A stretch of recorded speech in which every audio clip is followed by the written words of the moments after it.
Hello and welcome back to Let's Paint in iRacing episode 6. Once again, this is Dave, and if you remember, we are painting this car using Adobe Photoshop specifically for iRacing. So if you remember from last time, what we did was we basically duplicated the other side of the car, we finished off all the little touches, we basically finished up the base paint scheme, and we're getting ready now to start putting logos on. But before we do that, there's a couple things we need to go over, and one of those things is smart objects and the other one is using masks. So I'm going to start off with how to use smart objects and why you want to use them. So and to do that, I'm going to use this picture as an example. So let's just copy this image and paste it into our file. Okay? And what I'm going to do is I'm going to make a copy of this. I'm going to put it on top, and I'm going to right click the top one, and I'm going to go convert to smart object. So this top one is a smart object and this bottom one is not. And I think this is the best way of showing you exactly what smart object is and why you really want to use them. So let's do something really drastic. Let's take this thing and size it really small. Let's say you want to tuck it away on some corner of the car. Okay? So we use free transform, we make it really small, we press enter to accept the change. Now if I press free transform again and look up here, it's telling me that the size of the image is 100%, because basically what this has done is it's taken the really big image, sized it down, made it really small. All of those pixels, all of that resolution is gone.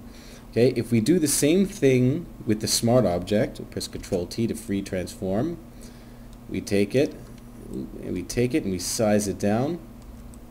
Let's make it the same size, like so. We press enter to accept the change. Now if we press Control T and look at what we've done, it's showing me a different number. It's not 100%, it's 6.27. And that's because what a smart object is, acts as a non-destructive object. So basically everything you do to this object doesn't actually change the image itself. So instead of like with the bottom layer that's not a smart object, all of these pixels and resolution is gone, the smart object retains the large size, and basically what Photoshop is doing is sizing it down every time I move this around. So it's taking a big image and sizing it down 6.27%.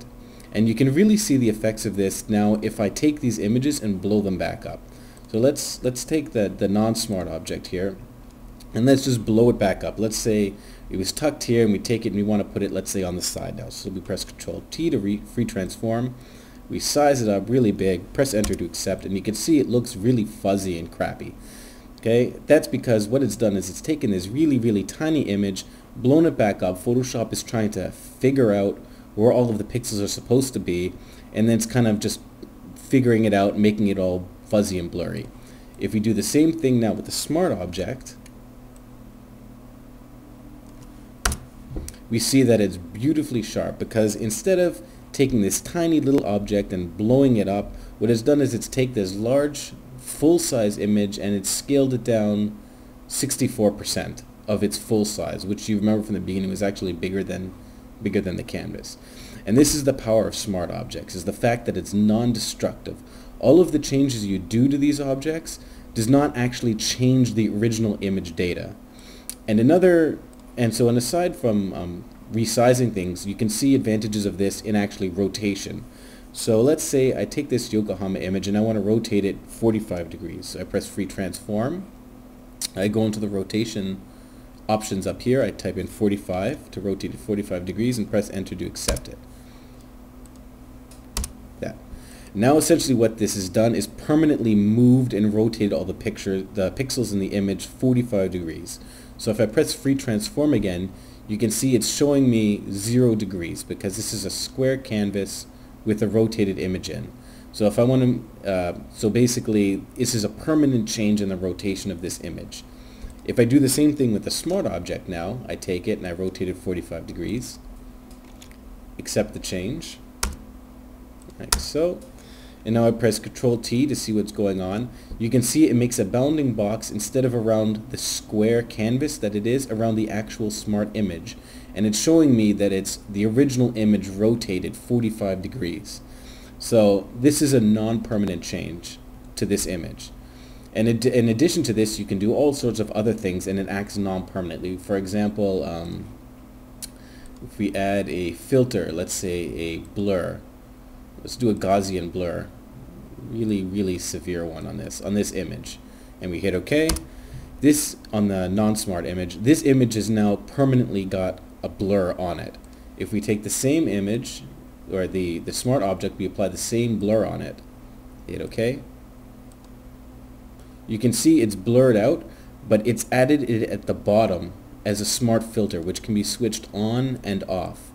And you can also double click on the Gaussian blur and change it after you've done it, because it's not permanent. So you can basically go back, apply all sorts of filters, all sorts of adjustments, and then you can change them whenever you want. You don't need to be set in those adjustments. I don't like this filter, this blur, I can just take it and delete it. I don't like the rotation, I can take it and I can remove it. I don't like the resizing, I can take it and I can go make it back to 100%. I can basically do and undo changes all I want, and it doesn't change the original image whatsoever. Now this has all sorts of benefits. It also has a couple of drawbacks. One of being which, since this is a smart object, you're not working with pixels. So something like the brush, I just selected the brush here, you can't use it. This smart object must be rasterized before proceeding. Edited contents will no longer be available. Basically what this is saying is that this object is not directly editable. I won't be allowed to paint on this object, whereas if I pick the non-smart object, I can paint on this for days. Okay? And so this is one of the drawbacks of smart objects, but for example, if you want to remove, let's say, the black, you can't do that specifically by erasing the background of the smart object. And this is where masks come in. Okay? So let's say, for example, I do want to take this Yokohama, I want to put it on the side of the car, but I don't want all of this black here. Okay? What I can do now is essentially just make a mask. It's called a mask, and all a mask is a piece of a layer that basically hides stuff on this layer. Okay, so let's make a mask. For example, I want to remove all of this black from the image. I just want the red and the Yokohama in white, and I don't want anything else. And this is easy. So basically all you do, I'm going to use the magic wand because this is a nice easy picture to select things from. I select the black, and I'm going to go in here with shift to add to the selection, and I'm going to click in the O's and the A's. So now all of the black is selected. Now all I need to do is hit this button here, add to layer mask. Oops. Press Control-Shift-I to invert the selection. Sorry. Control-Shift-I to invert the selection. So now instead of all this black stuff that's selected, the word Yokohama and the red is selected. I hit this button here, add layer mask. And basically what this has done is it's added a mask onto the object, onto the black, that's removed all of the black from the image. It's not actually removed it, it's just hidden it. So, and you'll notice here that it added a new layer here, or a new panel onto this layer, and this is the mask panel. Okay, so basically what the mask panel does, it's a pixel-based panel. Okay, so it's not objects, and everything on this panel that's white is visible, and everything that's shown in black is invisible. Okay, so if you can see so let's show a different example. So you can also add a mask without actually highlighting stuff. So just like this, I'll just add a mask.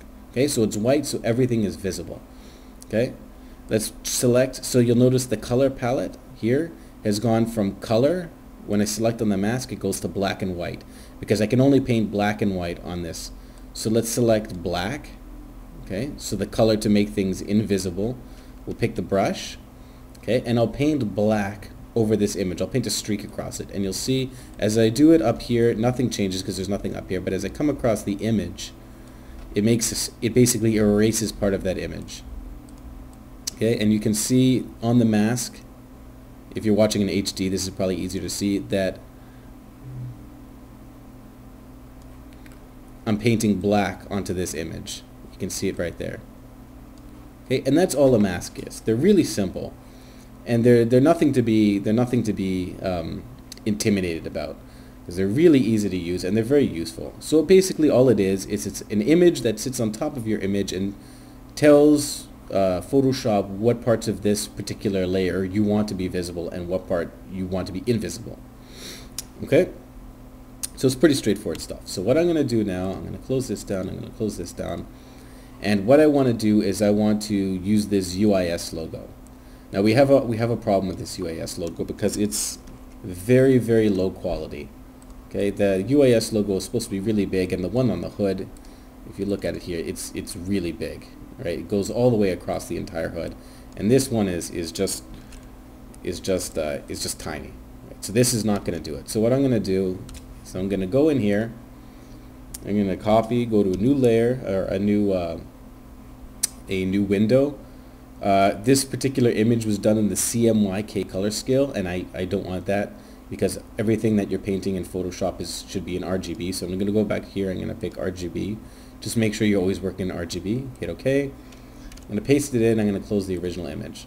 So what I'm going to do now is I'm going to go in with the pen. I'm going to make a new group, I'll call it UIS. And I go in with the pen and I'm going to draw all of this stuff out. Okay, the I and the S. And I'm going to do this off camera. And so what I'll do is I'll do that, and I'll be right back. And I'm going to use masks and layers for this, and you'll see why I'm using masks. So I'm going to do this, and I'll be right back. And we're back. So I've went ahead and off camera drawn all of this in. So remember this UIS logo. If you look here, I have a folder called UAS, and in here I have a whole bunch of shape layers for the U, the I, the S. You can see them here, as well as layers to define out these circles. So let's just switch these guys on. And if you'll notice here, so here's where masks come in play. So if you'll notice this piece right here, it kind of comes out in front and then kind of ducks in behind the eye. Now I can't really do that with shapes because it'll force me to tuck this circle in basically behind this piece here and in front of this piece here, and that's really difficult to do with shapes. I could have sat and drawn all this out, but what I'm going to do actually is I'm going to use masks to do this. Okay, and I'll show you on the small scale, and what I'm going to do is I'm actually going to size the image up and then do it and convert it to a smart object and then size it back down for the picture, and you'll see why I do all of this. So this is the general way I think I'm going to go about doing it. So I have shapes drawn out. Here we go. Basically, I used an ellipse. So I went in with the pen, I drew in the U. I went in with a rectangle, drew the I, and then went with the pen, drew in the S. Drew this ball in with a circle tool, and then drew an ellipse, okay, which I used the free transform, and I shaped it into this outer shape. And then I drew another ellipse the same way to fill in this inner shape. Okay, and you'll see the way I have them organized here. So on the bottom I have, let me just turn the original image off. On the bottom I have this black circle, this black ellipse, and then I have the inner ellipse drawn on top. On top of that I have the ball drawn. And on top of that, I have this other black circle, which is going to act as this piece right here, this piece that comes, or sorry, this piece right here that comes out in front, okay, and not the piece that goes behind. And I'll show you what I'm going to do. So this white piece here, I'm not actually going to use for anything other than using it to select as a mask. So if the pen tool, I can do this, and I can do this with the pen tool. So with the pen tool, I press right click on the line, and I can hit make selection. It's going to say, what do you want to feather? So feather is how far you want it to fade out. I don't want it to fade out 0 pixels, so I pick 0, and I hit OK, and it makes a selection for this particular shape.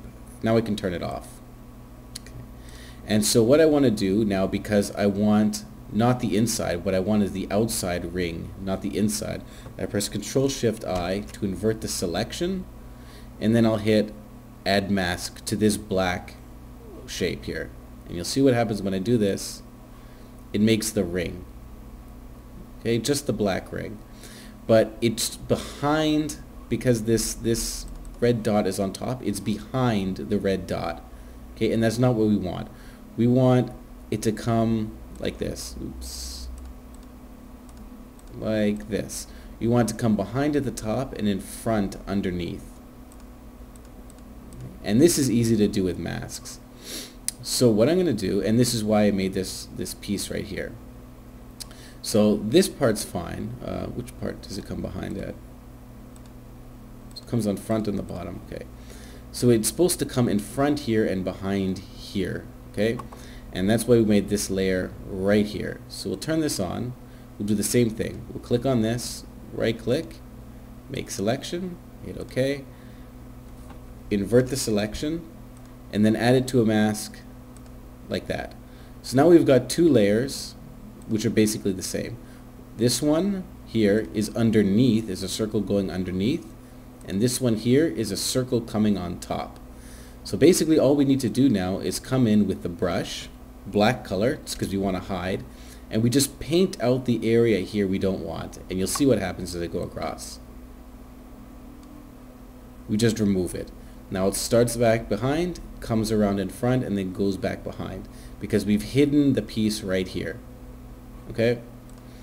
And this works fine for the small image, but the thing is, I want to scale this up, because if you remember what I said before, pixels, these masks are painted with pixels. So if I scale this up really, really, really big, this circle here where I've added this mask in is gonna start to fade out and get really fuzzy, because it's all painted with pixels and not with shapes. So what I'm gonna do is I'm just gonna delete the layer mask here. I'm gonna go down here. I'm gonna delete the layer mask from here. So I'm gonna undo everything that I've done basically. I'm gonna go Control-Alt-I to resize the image, and let's scale it up. Let's say 1000%. So we're gonna go from an image that's 200 pixels to one that's about 2000 pixels. So 1000%. Hit OK, and so now this image is massive. Okay, and this is the kind of image I want to work with. We can't work with this, the original image at this size. It looks terrible.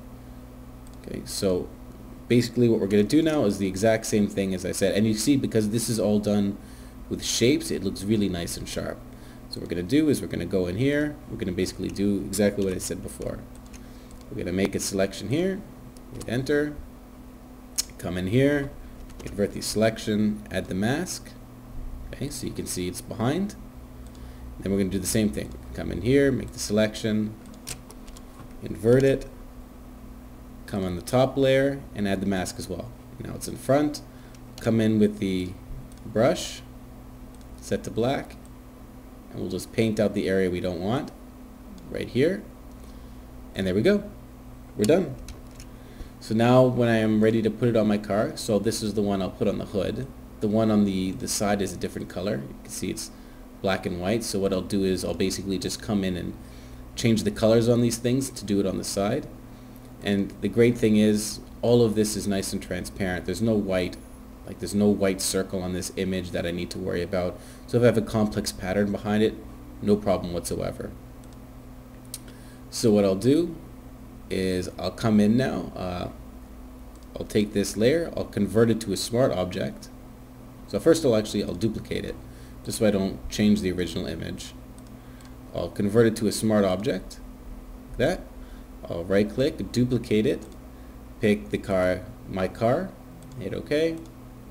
And now we have this really massive UAS smart object right on the car. So I can just hit Control T to free transform it, size it down, I'm going to rotate it, and I can use the grid line here right down the center of the car to get it nice and centered, like so. And so what I'm actually going to do, I'm going to come in here. If you notice there under the turn off before exporting TGA, there's one here that says numbers. And basically what this does, it shows you where the numbers are going to be on the car. So there's a number block here, here, and here. And I'm going to leave this on from now on because I don't want to paint something on top of where the numbers are, and I want to kind of avoid these areas because I'm actually going to put number boxes on top. So we can just take this, we can rough it in where we want, right in the middle. And what I'm going to do is I'm going to make a layer group on the top. I'll call it logos. And I'll just go ahead and tuck it in there. And there we go. We've added that logo on. And it's nice and high quality. And what I can do now is I can come in here. So the side of the car is going to be pink, so I can take pink, make the background pink. Okay, and let's see what it's supposed to be. The U is black, the S is black, the ring is black, and the I is white. So I can just come in here now with the pen. I can grab this U, make it white, grab the S, make it white. What were the other colors? Oh, the U and the S are, okay, sorry. The U and the S are black. The I is white, so I can grab the I, like this, make it white, grab the circle, which is right here, make it white, duplicate the group again, convert it to a smart object, and then duplicate it and chuck it into my image, hit OK, and take it, size it down, and there we go. You got the UIS for the side. It's actually kind of small, so we'll just size her down. Oops, we'll size her down like so, and we'll just tuck it in here now. Not worry too much about the placement right now, because I'm going to be, after I put these boxes in, I think I'm going to be tweaking things around. And under logos here, I can now just make a subgroup. I'll call it hood, and I'll put this hood logo, which is this one guy right here. Put that in hood. I'll make a subgroup. I'll call it left side, and I'll put the left side logo in there. And this is just going to help me stay organized for when I need to duplicate all these left side things to the right side.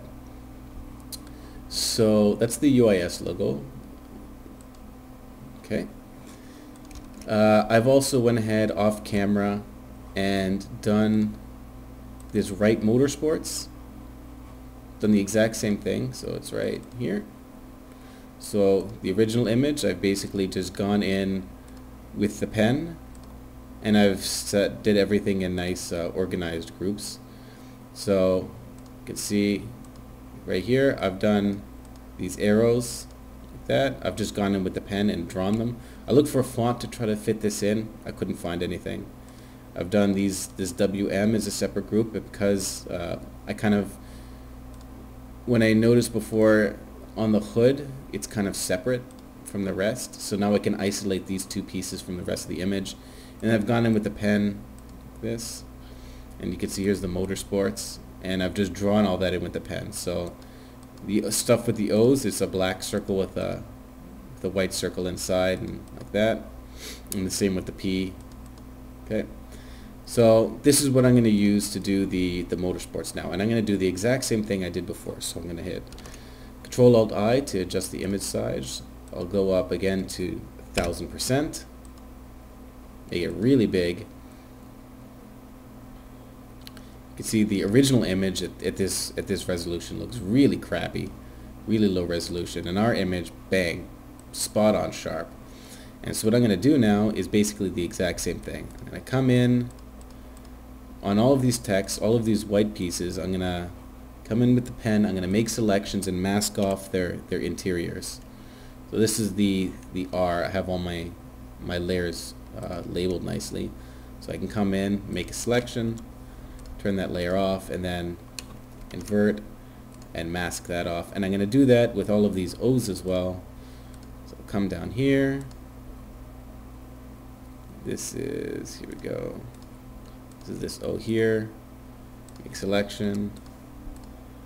And the reason I'm doing this is because I want to take this and actually put it on the back as well. So I can actually sit and color things, and I want to put them on top of the metallics I want to do later. So there's actually going to be some shading behind this, and I don't have to worry about changes in color on the inside of these letters. So it's better that I actually just go ahead and make them transparent rather than just leaving them white as they are now. So let's make selection, mask that off, come here, make selection, Bang, bang, mask that off. And again for this, so bang, bang, bang.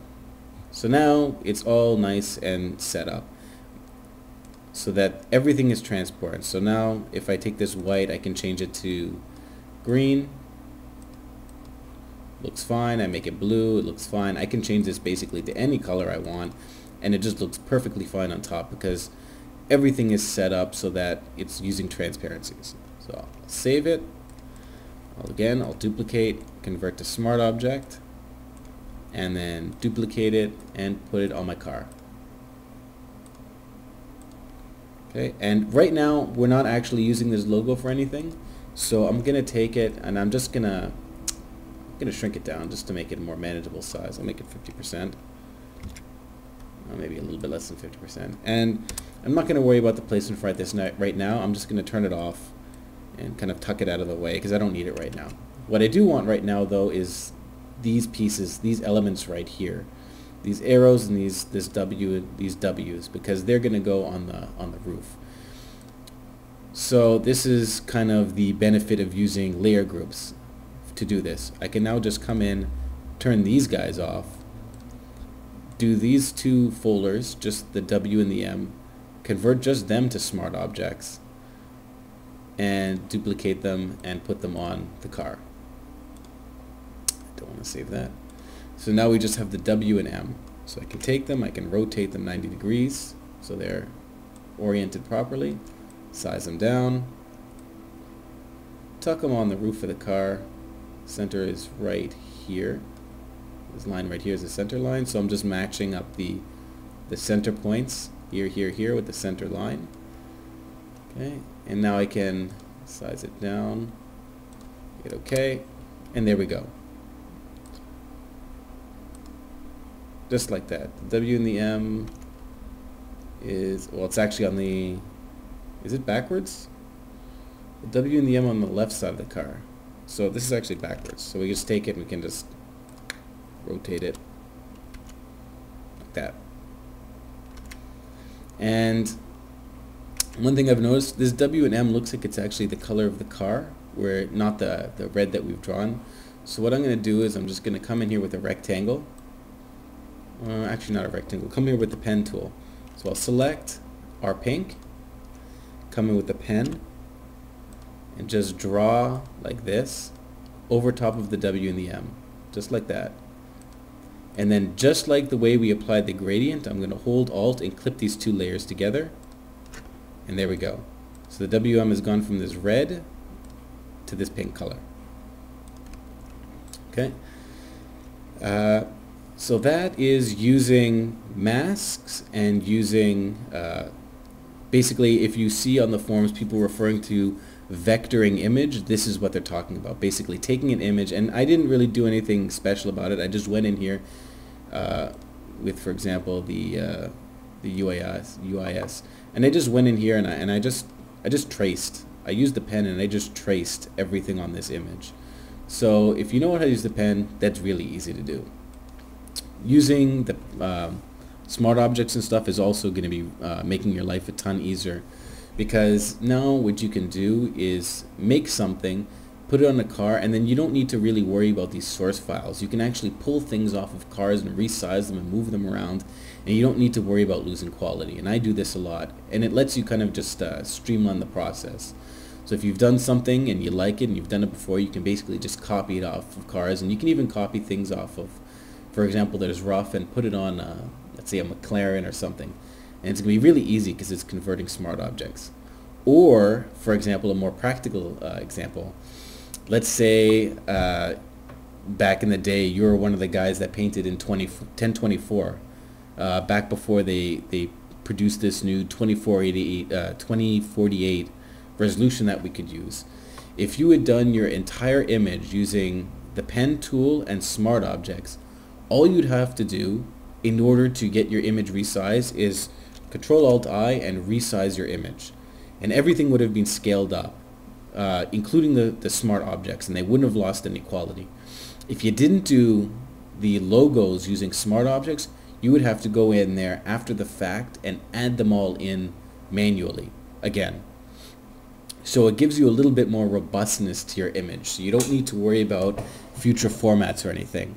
And the same goes with vectoring your logos. Right? If you vector a logo and put in, if I were to put these logos in as is, without converting the smart objects, I could scale these things up to as big as I want and they wouldn't lose any quality. So hopefully you can use these little tips and tricks to add a little bit of robustness to your picture, as well as clean up some finicky logos. I don't know how long I've been talking. So let's see. It looks like it might have been about 20 minutes. So I think what I'm going to do is I'm going to go off camera.